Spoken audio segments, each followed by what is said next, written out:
Saya cari tantangan lagi. Saya suka hal yang baru, mencoba hal yang baru. Makanya itu bisa sampai ke Cina juga. Karena suka mencoba hal yang baru.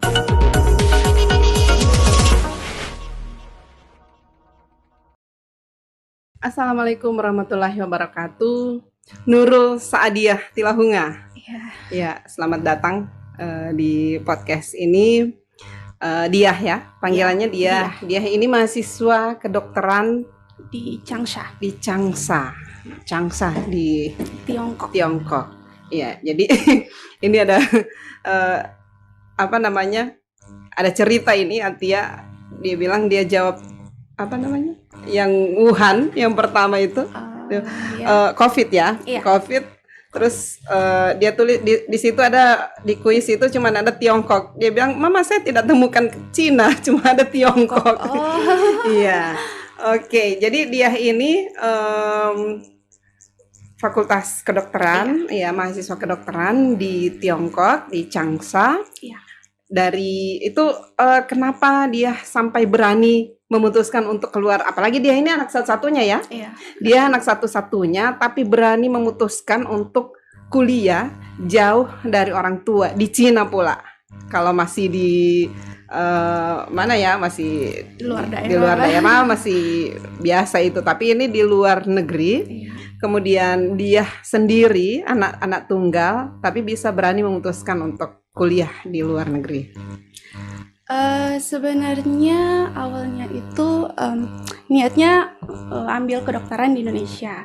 Cuman tahun 2017 ya itu, terus kebetulan ada dikasih kesempatan untuk mendaftar kuliah di luar negeri, salah satunya itu Tiongkok. Jadi kenapa tidak begitu, karena kuliah di luar negeri kan tidak semua bisa ya.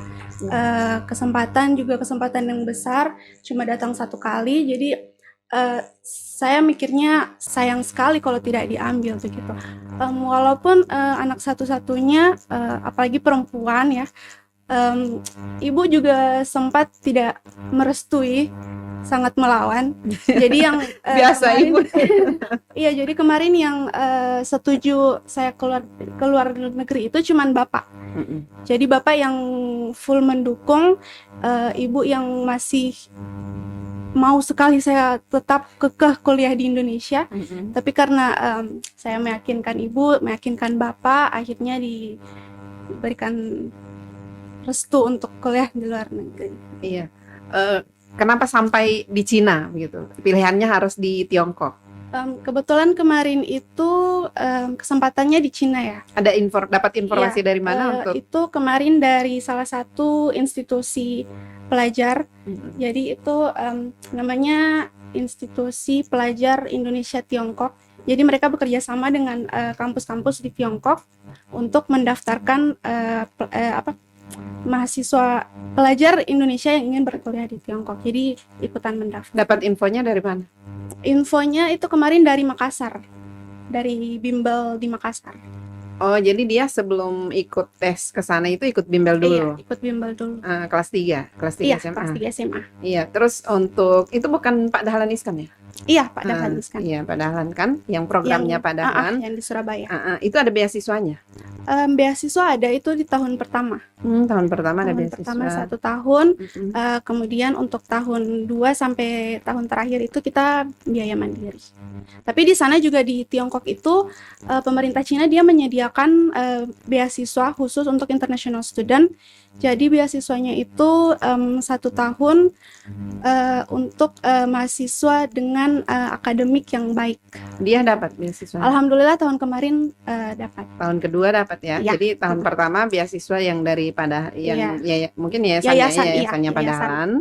Kemudian tahun kedua dapat beasiswa dari pemerintah Tiongkok. Iya. Terus tahun ketiga?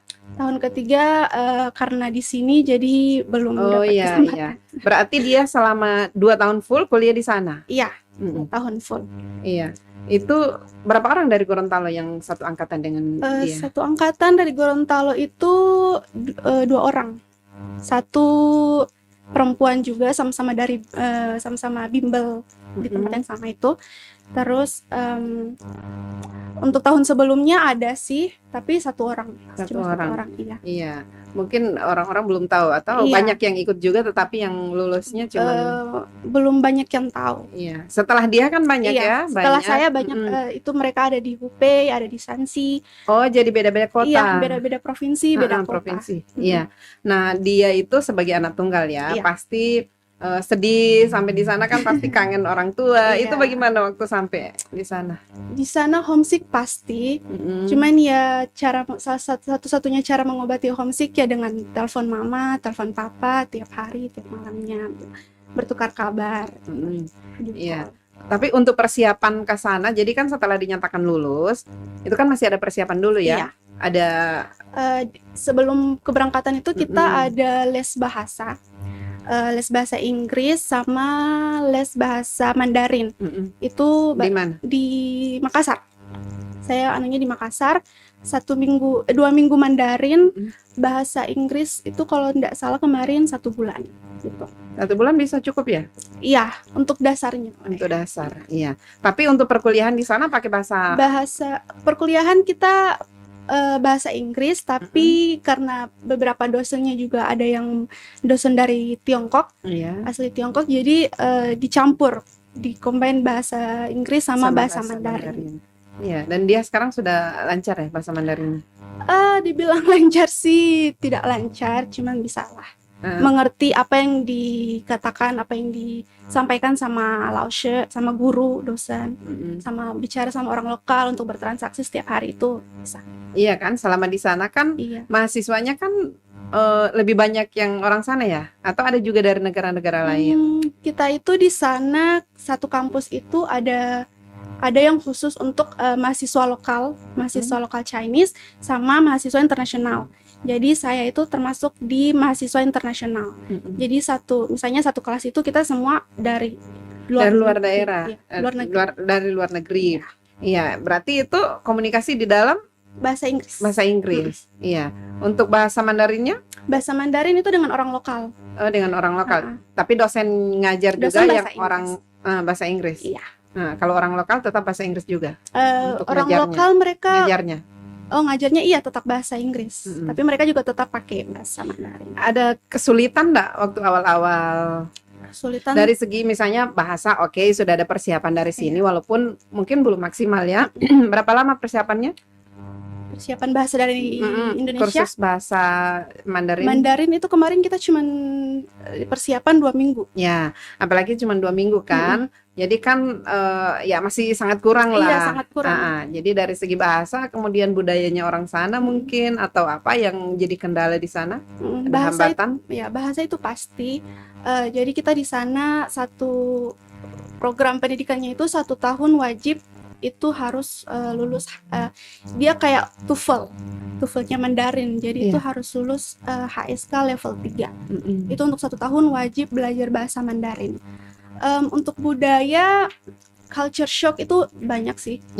Dari budayanya mereka, bagaimana kesehariannya mereka, itu banyak. Misalnya apa begitu, dia di sini misalnya yang tabu di sini, kemudian di sana menurut mereka itu biasa. Apa ya? Mungkin lebih ke regionnya mereka ya, tentang agama. Nah, di sana itu mereka kan tidak, istilahnya mereka itu tidak menganut agama apapun. Sementara kami yang itu kan banyak yang Islam, banyak yang Kristen gitu.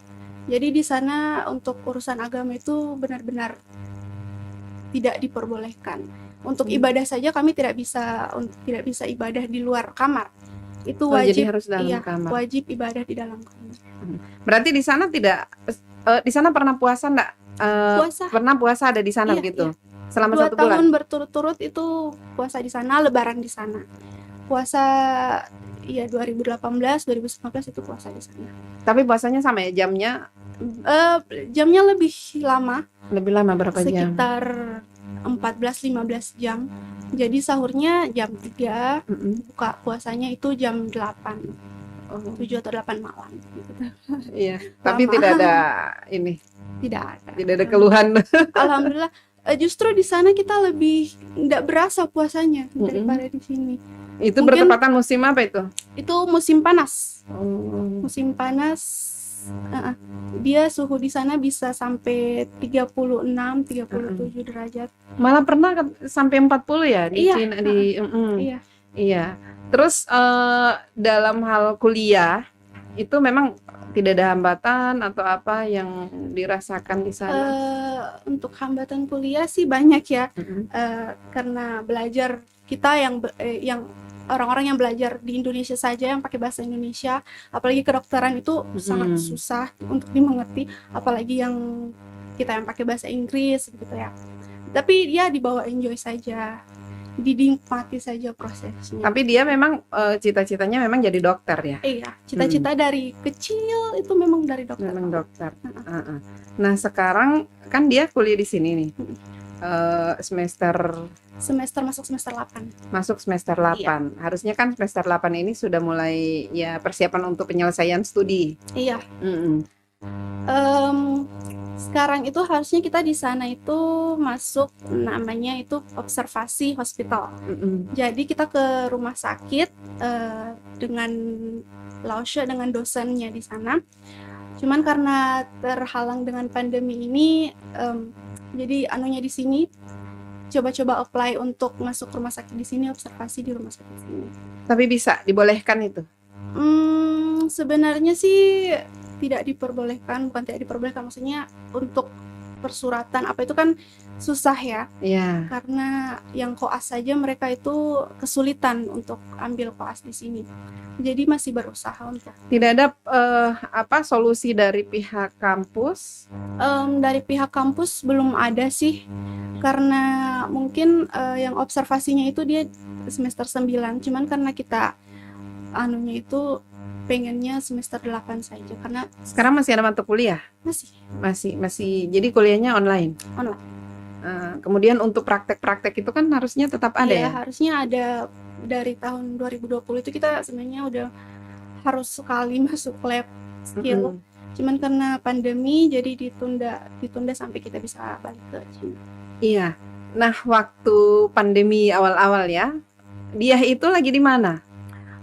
Pandemi itu kebetulan itu bulan Januari ya. Akhir Desember. Januari, iya. Nah, itu sebenarnya di Tiongkok itu di Cina akhir Desember, awal Desember itu sudah ada isu-isu tentang COVID. Cuman karena belum yakin, belum ada pengumuman resmi dari pemerintahnya, jadi kayak ya masih aware lah pakai masker. Tapi dia sudah di sana, masih di sana itu masih di sana. Terus kebetulan bulan Januari itu libur musim dingin, jadi saya pulang ke Indonesia bulan awal Januari. Itu juga belum lockdown, masih bisa keluar. Masih ada penerbangan. Cuman pas di sini 1-2 bulan di sini itu baru meledak resmi adanya COVID. Itu kan ya dari sana kan, dari Wuhan. Tapi sebelum dia ke sini memang sudah ada informasi-informasi tentang itu, ada yang mulai kena. Iya ada, cuman itu belum terkonfirmasi sama pemerintah Cinanya. Jadi orang-orang di sana itu mikirnya ya kayak cuman isu-isu hoax begitu. Iya, tapi sudah ada yang pakai masker tadi. Iya, ada. Berarti waktu dia pulang ke sini itu belum isunya belum terlalu itu. Jadi langsung. Cuman kebetulan kemarin itu kan biasanya libur musim dingin, musim panas itu kan nggak semua pulang ya. Cuman beberapa saja yang pengen pulang. Kebetulan kemarin itu ada beberapa teman-teman yang stay di sana, memilih tinggal di sana. Itu mereka sempat terjebak lockdown di Cina. Jadi nggak bisa pulang. Iya, nggak bisa pulang. Itu sampai penerbangan dari Cina ke sini itu mereka semua di cancel. Ada yang sudah beberapa orang yang sudah pesan tiket tapi sayangnya di cancel, jadi sampai sekarang itu nggak bisa balik ke Indonesia. Cuman beberapa yang masih sempat. Jadi mereka tertahan di sana sampai sekarang. Sampai sekarang. Tapi kuliahnya bagaimana? Kuliah tetap online atau bisa tetap muka? Kita kampusnya untuk yang mulai pertengahan 2020 kemarin kan Cina sudah mulai enggak, sudah mulai sudah mulai selesai buka. lockdown-nya. Oh iya. Jadi mereka sudah mulai buka sekolahnya, sudah mulai offline lagi. Jadi yang stay di sana kuliahnya offline, buat kita yang pulang, yang balik ke negara masing-masing itu online. Ya kan sudah tidak ada tidak ada lockdown kan di sana, sudah bisa Iya. masuk berarti dari luar. Kenapa dia belum bisa pulang? Yang sekarang itu yang bisa masuk ke Tiongkok, ke Cina itu yang punya visa work, visa kerja.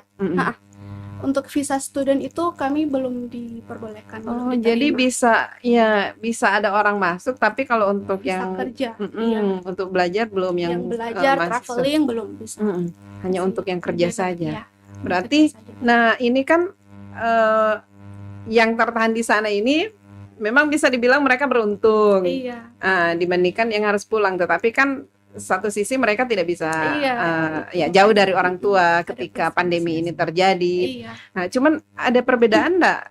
Pasti ya ada perbedaan ya antara yang kuliah tatap muka dengan ya sangat besar perbedaannya. Kuliah online kan enggak terlalu bagaimana efektif ya. Karena enggak bisa, kalau offline kan kita duduk di depan dosennya, bisa bertanya langsung. Bisa langsung. Gitu. Kalau online kan cuma di layar. Kalau itu pun kalau jaringan bagus atau bagaimana kan. Berarti mereka praktek apa itu bisa? Iya, bisa. Mereka praktek. Nah ini yang antara yang kuliah offline dengan online kan, itu tidak ada solusi apa kayak untuk yang online ini? Dari pihak kampus belum ada. Takutnya ini kan jadi ada ya lebih lama penyelesaian studinya dibandingkan yang kita sudah sempat tanya ke pihak kampus, cuman dari pihak kampusnya lagi bilang kami tidak bisa untuk memperbolehkan kalian kembali, itu tidak bisa cuma dari kampus. Mereka harus dapat konfirmasi dari atasan, dari pimpinan, dari pemerintah Cinanya langsung. Kalau mereka bilang belum boleh, ya belum boleh, kita nggak bisa maksa. Jadi sampai hari ini belum ada perintah untuk pulang, belum dibolehkan pulang. Belum ada. Nah kalau misalnya mata kuliahnya selesai, terus tahapan selanjutnya? Untuk semester ini ya, tetap lanjut ke semester berikutnya. Terus kebetulan karena saya sudah semester tahun keempat, jadi tahun kelima itu sudah mulai urus untuk koas. Iya. Gitu. Ya, yang koas ini yang apakah di sini atau di sana? Pengennya sih koasnya mau ambil di sana. Ya. Cuman ya nanti melihat situasi dan kondisinya bagaimana nanti. Kalau misalnya tahun ini untuk semester depan sudah bisa balik, ya insya Allah ambil di sana. Tapi dia sudah kenal yang alumni-alumni dari sana, yang satu program, yang sama-sama program seperti ini, kemudian dia sudah selesai, itu pernah kenal?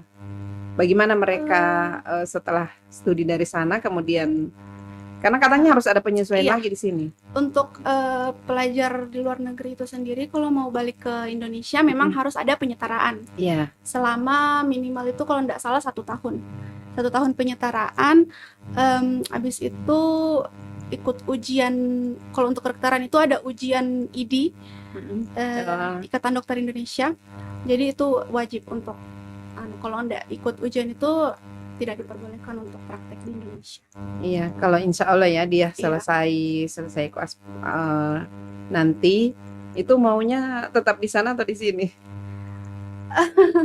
Kalau dibilang untuk kerja, sebenarnya pengennya kerja di luar negeri. Karena di Indonesia itu untuk mengurus apa-apanya itu susah. Untuk mengurus perizinan, untuk penyetaraan itu sebenarnya sangat susah. Oh, jadi dia lebih baik di sana saja. Iya, kalau di luar negeri. Ini makin lama berpisah dengan orang tua ini kalau. Iya sih, cuman ya namanya rezeki kan. Berarti dia lebih senang suasana di sana. Iya. Di sana lebih suka vibes-nya sih, suasana di sana itu beda dengan di Indonesia. Jadi bedanya apa? Apa ya? Suka suasananya saja. Orang-orangnya di sana bagaimana? Orang-orangnya di sana baik, ramah. Cuman bedanya di sana mereka lebih jujur, lebih telaten, lebih kalau di Indonesia orang-orangnya ramah, baik. Cuman maksudnya tidak kurang jujur. Tidak juga dibilang kurang jujur. Iya, di sana mungkin lebih apa adanya. Iya. Mereka lebih rasional. Iya. Begitu. Kalau berarti dia di sana itu teman-temannya dia itu juga orang-orang lokal juga ada. Ada. Orang asli Tiongkok, orang asli Cina. Tiongkok. Iya. Satu kampus tidak? Tidak. Mereka banyak yang sudah itu semester akhir tapi di kampus lain, beda kampus, beda jurusan juga. Iya. Nah sekarang kan ada juga yang program-program yang sama-sama dengan dia ini, tetapi mereka tidak sama sekali belum datang ke sana, belum kuliah di sana, dan mau tidak mau kuliahnya harus online kan? Iya. Iya. Nah bagaimana itu menurut dia? Kemarin mereka daftarnya juga pas itu ya. Iya, pas langsung selesai itu, pas mau berangkat itu kan langsung pandemi. Iya, langsung pandemi jadi tertunda. Sekarang mereka masih kemarin juga yang salah satu yang adik 2 tingkat itu dia sempat ke sana 2 bulan, terus abis itu suruh pulang. 2 bulan, terus abis itu libur winter. Jadi ya akhirnya pulang dan sampai sekarang juga kuliahnya online. Oh iya. Nah, kemudian kalau waktu dia di sana itu kan setiap libur pulang ke sini. Kalau saya setiap summer, musim dingin itu jarang pulang sih, karena lebih libur musim dingin itu dia lebih pendek dari libur musim panas. Iya, karena jadi lebih memilih untuk pulang untuk musim panas supaya juga bisa Lebaran Idul Adha di sini. Kalau winter kan cuman awal tahun, itu biasanya dari pertengahan Januari sampai Februari saja. Nah, menjalankan puasa di negeri orang ini, itu kan apalagi ibadahnya tidak bisa di luar kamar, cuman di dalam, harus di dalam kamar.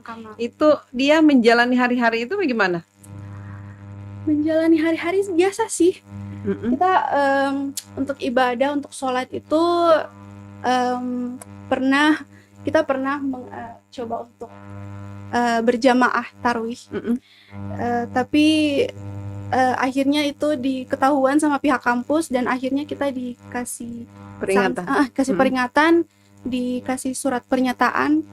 Jadi itu semua mahasiswa Indonesia di kampus itu wajib untuk tanda tangan pernyataannya itu bahwa tidak bisa untuk tidak akan mengulangi untuk beribadah di luar kamar atau di wilayah umum kampus.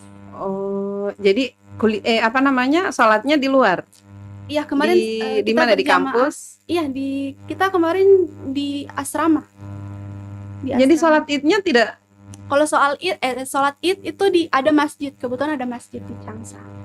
Itu satu-satunya masjid di Provinsi Hunan. Kalau dari kampusnya saya itu sekitar 1 jam naik bus. Berarti tarawih bisa di situ? Di masjid? Tarawih bisa. Cuman kan kalau untuk dari kampusnya kita kan jauh, jadi harus naik bus ke sana. Kemudian iya. Nah, apalagi ini 14 jam ya, 14 sampai 15 jam. Kemudian tapi tetap kuliah. Berarti memang tidak ini. Tidak. Kuliahnya dari pagi sampai sore? Pagi sampai malam. Pagi sampai malam. Biasanya pagi kelas jam 8. Terus abis itu sampai jam 10 istirahat, kelas mulai lagi jam 2 sampai jam 5. Terus abis itu istirahat mulai lagi jam 7 sampai jam 10. Itu untuk kelas malam. Untuk kelas malam ya. Jadi kalau untuk bulan puasa, bulan Ramadan itu tidak ada perubahan, sama. Cuman ya kita yang menyesuaikan dengan di sana, dengan keadaan di sana. Jadi buka puasanya di kelas, kadang kalau kelasnya di extend, diperpanjang kelasnya tambah lama lagi, jadi kita buka puasanya di bawa bekal. Iya, bawa bekal, atau kalau tidak sempat masak kita beli dari luar. Nah, ini beli dari luar ini yang takutnya ya. Iya. Makanan Untuk dari makanan nggak ada ini, nggak ada apa? Makanan kita di sana kalau sebenarnya ada Mm-mm. restoran rumah makan halal. Itu di kampus, kalau di kampusnya saya itu ada sekitar 2 restoran halal di depan kampus sama di belakang kampus. Jadi alternatifnya itu kalau misalnya tidak sempat ke sana, kita memilihnya itu makanan yang non daging. Iya. Jadi cuman kalau misalnya itu ditanya dulu, ini misalnya roti ini dagingnya apa, ayam atau daging yang lain begitu kan. Jadi memang sudah sangat Ya, selektif untuk soal iya. makanan. Iya. Kemudian ada hikmah apa yang bisa dipetik ini dengan pandemi. Kemudian dia harus pulang ke sini, ya mau tidak mau harus kuliah online. Iya. Enaknya sih bisa lebih lama di rumah. Bisa lebih lama dengan mama, dengan papa kan. Jadi mama tidak sendiri lagi di rumah. Kalau saya di sana kan mama sendiri di rumah, papa di kantor, pulangnya malam. Itu sih. Kalau untuk kelas sebenarnya pengen sekali balik ke sana. Mau mengejar ketertinggalan. Itu sih. Iya, memang untuk mata kuliahnya ada yang ini, yang tertinggal begitu. Lebih ke itu ya, kan online tidak efektif, susah untuk mengerti, jadi kayak kadang suka lewat begitu. Terus abis itu kan kita memang dipacu untuk kamu mau mengerti atau enggak, pokoknya lanjut saja. Itu kamu mau mengerti bagaimana itu urusan kamu gitu. Begitu sih kalau online. Kalau offline kan masih bisa sama launchingnya. Iya, ini kan beasiswa di awal tahun, tapi tidak ada target harus berapa tahun selesai begitu. Ada di sana itu targetnya 6 tahun. Oh, 6 tahun. 6 tahun itu sudah sama koas? Iya, sudah sama koas 1 tahun. Jadi 6 tahun itu 1 tahun wajib bahasa, 4 tahunnya itu full teori, 1 tahunnya koas, 1 tahunnya internship, terus habis itu wisuda. Wisudanya kalau di Indonesia kan sebelum koas itu wisuda yang dulu. Kedokteran ya. Kedokteran itu wisuda sarjana dulu. Kedokteran. SCAT. Kalau kita di sana itu wisudanya langsung dokter. Iya, kita internship dulu, habis itu baru wisuda. Ini kalau misalnya lancar ya, kalau lancar sampai wisuda, walaupun kondisi seperti sekarang ini, apakah dia ada keinginan untuk lanjut lagi? Iya, ada. Dari awal ke sana memang ada keinginan niat untuk lanjut di itu, tapi pengennya beda provinsi sih, nggak mau di situ-situ terus. Saya cari tantangan lagi. Saya suka hal yang baru, mencoba hal yang baru. Makanya itu bisa sampai ke Cina juga. Karena suka mencoba hal yang baru. Jadi dapat informasi dari bimbel langsung mencoba untuk bisa kuliah di sana, walaupun harus meninggalkan orang tua. Iya. Karena kebetulan ada rezeki, ada direstui sama orang tua, kenapa tidak, begitu kan kesempatan. Gitu. Tapi untuk bayar sekolahnya sekarang sama ya, sama dengan yang sebelumnya? Bayar sekolah sama. Cuman karena untuk yang kita yang pulang, yang balik ke negara masing-masing itu, kita tidak diminta untuk bayar asrama. Oh iya, kan di sana asrama ya. Asrama. Nah, di asrama itu ada dengan orang-orang Indonesia atau mungkin dari luar negeri? Jadi negara-negara lain. Jadi asramanya itu dipisah untuk mahasiswa lokal sama mahasiswa internasional. Untuk mahasiswa internasional itu ada 2 gedung tersendiri, itu khusus mahasiswa internasional yang cewek sama yang cowok. Jadi dipisah tapi berdekatan. Jadi lokal sama internasional dipisah ya? Iya, asramanya dipisah. Harusnya jangan dipisah biar bisa lebih transfer apa namanya kayak bisa lebih mengetahui budaya mereka. Sebenarnya sebelum kita ke sana itu mereka dicampur sama-sama satu gedung, cuman mungkin karena kurang konvenennya dicampur begitu, makanya disendirikan yang internasional, yang lokal. Cuman untuk wilayahnya itu masih satu masih satu kawasan begitu. Kelasnya juga, kalau kelas itu gedungnya sama. Satu gedung itu internasional sama mahasiswa lokal itu sama. Tapi selama di sana apa yang pernah dia rasakan yang misalnya dia merasa jangan enggak pernah ada penyesalan, kenapa saya harus di sini begitu? Alhamdulillah tidak ada Jadi sih. tidak ada, memang enjoy di Iya, sana memang enjoy benar-benar. menikmati. Karena memang suasananya menyenangkan, kemudian Suasananya, mungkin iya, orang-orangnya ketemu orang juga. baru, orang luar, gitu kan menambah pengalaman. Iya. Ini kan luar biasa ini. Masalahnya dia ini anak satu-satunya. Satu-satunya cewek lagi. Cewek dan mau berani keluar untuk Iya. menuntut ilmu begitu. Banyak sih keluarga, teman-teman yang kaget loh. Kamu kan anak satu-satunya cewek. Cuman bertiga lagi di rumah, kok bisa sampai ke sana, berani sekali. Iya, begitu. Kalau di rumah itu kan pasti kebiasaan di rumah, misalnya apa-apa harus mama begitu. Iya. Nah, sampai di sana ini yang harus dikerjakan sendiri. Iya. Jujur saya sebelum kuliah itu bisa dikatakan tidak tahu apa-apa untuk urusan rumah, untuk masak itu pun sama sekali tidak tahu masak. Beres-beres itu kan selalu mama.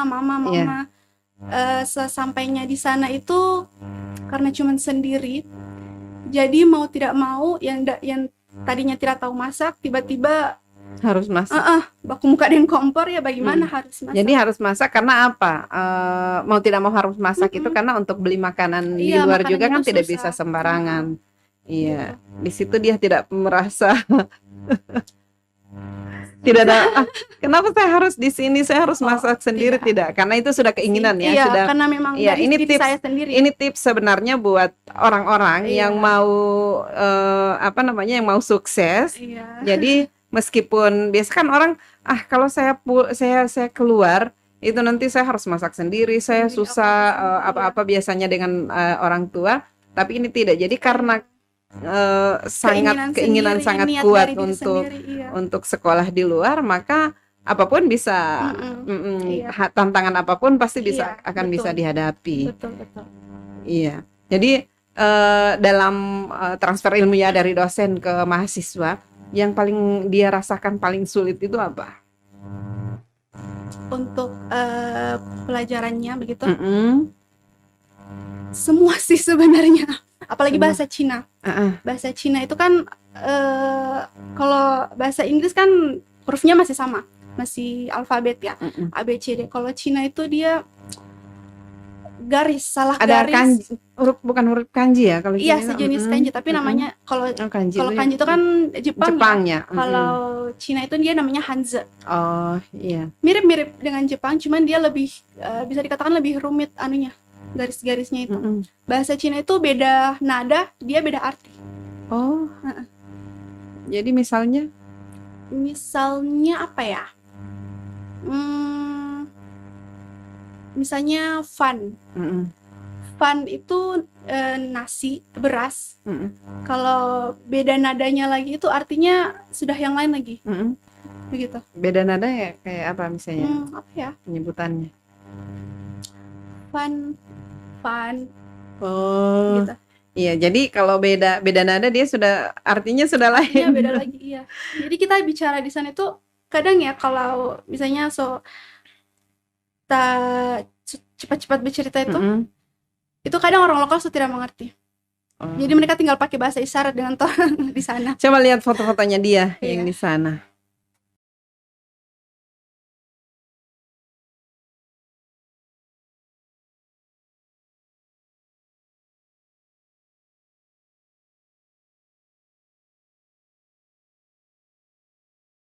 Di Cina itu kan terkenal dengan pengobatan tradisionalnya.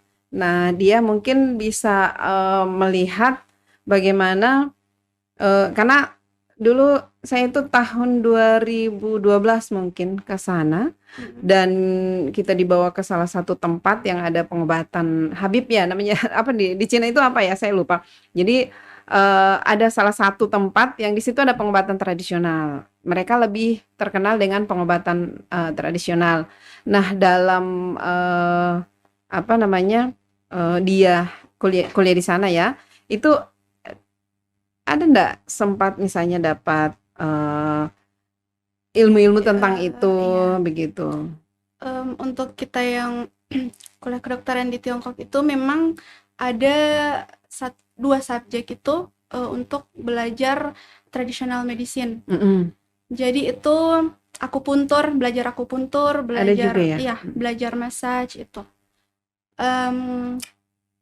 Sempat juga kemarin di tahun kedua itu kalau nggak salah, itu kayak kalau orang-orang biasa bilang kayak kungfu gitu. Bukan Habib ya, tabib ya, apa ya? Oh, Iya itu. Jadi kayak belajar kayak senam begitu, lebih ke senam. Iya, untuk senamnya untuk tradisional. Kayak terapinya begitu Iya, ya. Iya, jadi kan tapi tidak bertentangan ya antara medis dengan yang sih, tidak. Karena itu juga masuk di program kuliahnya kita. Iya, Jadi tetap harus. Tidak sih.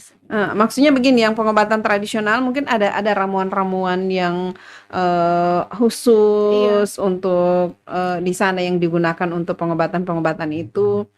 Ada nggak di sana? Ada karena di sana itu mahasiswa kedokterannya yang apalagi yang farmakologi itu mereka setiap satu semester itu mereka wajib kayak mencari tumbuhan. Mencari tumbuh-tumbuhan yang bisa mereka ubah menjadi obat-obatan untuk terapi itu. Jadi lebih memanfaatkan bahan-bahan alami untuk pengobatan begitu. Iya, jadi mungkin di sana jarang ya menggunakan bahan-bahan kimia atau? Bahan kimia sih cuma sama lah antara yang modern dengan yang tradisional itu sama. Karena rumah sakitnya di sana juga rata-rata itu pakai itu sih modern medicine gitu. Tapi selama di sana dia pernah kayak mengunjungi rumah sakit begitu? Pernah. Dan di sana itu dia kalau di Indonesia kan masyarakat itu biasanya ke puskes dulu baru dirujuk ke rumah sakit. Kalau di Cina itu dia langsung ke rumah sakit. Tidak ada lewat puskes. Tidak ada. Jadi langsung ke poli yang di rumah sakit itu ya, kalau dirujuk itu langsung dirujuk ke spesialisnya gitu. Bahkan mereka yang sakit itu yang merasa apa begitu, misalnya merasa ada benjolan begitu, mereka langsung ke spesialis onkologis gitu. Kalau di sini kan ke puskes dulu atau ke dokter umum dulu begitu kan. Ya, ini memang langsung ke rumah sakitnya. Orang sana langsung ke rumah sakit khusus cancer untuk apa begitu. Iya, kan 2 tahun sebenarnya cukup bagi dia untuk mempelajari suasana yang ada di sana. Kemudian nah selama 2 tahun itu kan biasanya kalau mahasiswa-mahasiswa yang di luar negeri mereka nyambi jadi apa begitu cari kerja juga part-time begitu. Di sana itu kami tidak diperbolehkan untuk part-time. Oh iya. Jadi hanya untuk kedokteran atau semua mahasiswa yang di sana? Hanya untuk kedokteran sih. Khusus untuk kedokteran itu tidak diperbolehkan untuk ambil part-time. Itu kalau sampai ketahuan sama kampusnya itu bisa di DO sih. Atau mungkin jadi apa kayak begitu, misalnya jadi guru bahasa Indonesia untuk orang-orang. Iya, itu masuk part-time sih, juga. Jadi tidak bisa. Karena cuman kalau orang yang mahasiswa lokal itu mereka bisa diperbolehkan. Cuman kalau untuk internasional itu tidak sekali bisa, tidak boleh ya. Apa lagi pengalaman yang dia dapatkan selama di sana? Pengalaman apa ya? Banyak tapi saking selama jadi solo. Saking lamanya di sana. Sih kayak sama guru, pengalaman sama dosennya gitu. Di sana itu istilahnya dosen yang tunggu mahasiswa. Kalau di Indonesia kan mahasiswa yang tunggu dosen begitu kan kalau kuliah. Kalau di sana itu karena mereka memang dasarnya orang-orang yang sangat disiplin. Sangat disiplin. Jadi dosennya itu walaupun belum ada siswa yang di kelas, itu mereka tunggu memang. Jadi misalnya kuliahnya jam 8, itu sebelum jam 8 dosennya sudah ada? Iya, setengah 8 itu dosen ada. Tapi mahasiswanya datang jam 8?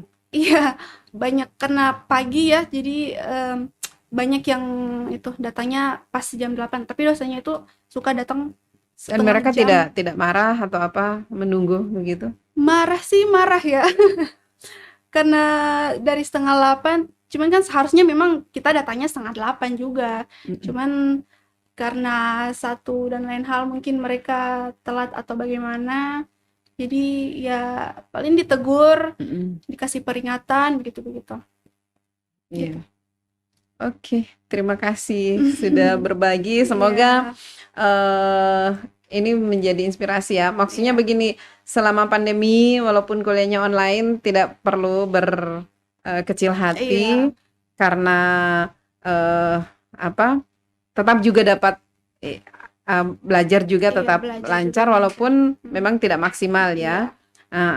Nah, ini karena tidak maksimal, tidak seperti yang harus tertahan di sana, yang mau tidak mau tertahan di sana karena tidak bisa pulang, tapi jadi hal yang paling dia syukuri ini sebenarnya bisa pulang walaupun harus kuliah online, tapi setidaknya apalagi dengan awalnya ketika COVID ini muncul dari Cina, kemudian walaupun dia waktu itu masih di sana ya, waktu itu dia masih di sana, tetapi masih bisa pulang sebelum ini merebak ya, sebelum pandemi, sebelum ditetapkan oleh pemerintah bahwa ini pandemi, dan sampai sekarang masih di sini. Itu mungkin yang bisa disyukuri karena memang ya semua ada hikmahnya. Iya betul, semua ada hikmahnya. Ya, jadi belum ada kabar dari sana kapan bisa masuk? Kabar itu masih isu-isu sih, katanya September atau Oktober gitu, karena memang awal semester untuk semester selanjutnya itu awal September. Jadi isunya September. Iya, jadi yang pasti setelah tiba di sana pasti akan ada untuk mengisi atau untuk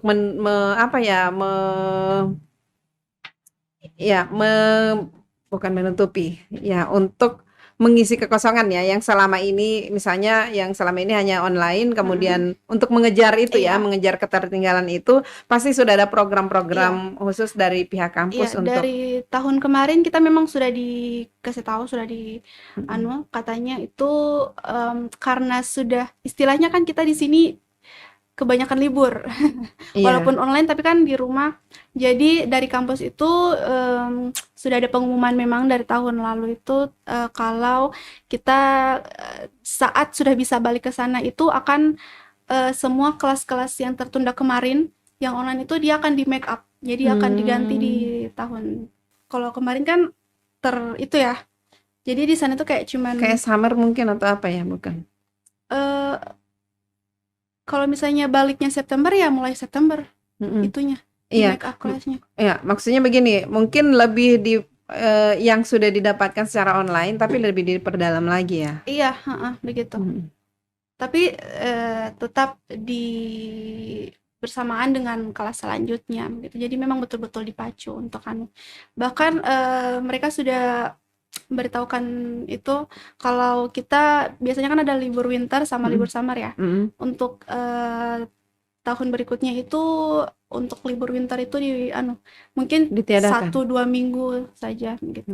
Jadi untuk libur winter mungkin akan lebih diperpendek lagi, dan itu akan diisi dengan kelas-kelas yang mengejar ketertinggalan. Iya, jadi kita berdoa semoga ini pandemi ini segera, karena targetnya kapan ini mau selesai ini? Selesai itu 2023 itu sudah wisuda. Sudah wisuda ya. Tapi ada enggak yang gagal selama ikut program seperti ini? Enggak ada sih. Enggak ada. Iya, insya Allah semoga dia bisa sesuai target kuliahnya, kemudian bertugas. Kalau sudah bertugas kerja di sana kan orang tua bisa tapi mama papa sudah pernah ke sana selama dia di sana? Kebetulan sudah 2019 itu sebelum pandemi. Sebelum pandemi, iya. Kebetulan sebelum pandemi sudah ke sana. Iya. Berdua. Oke, sukses untuk dia. Semoga targetnya untuk bisa selesai 2023 bisa tercapai, dan semua yang dicita-citakan insya Allah dimudahkan dan dilancarkan semuanya. Ya, terima kasih sudah datang ke sini. Iya. Assalamualaikum warahmatullahi wabarakatuh.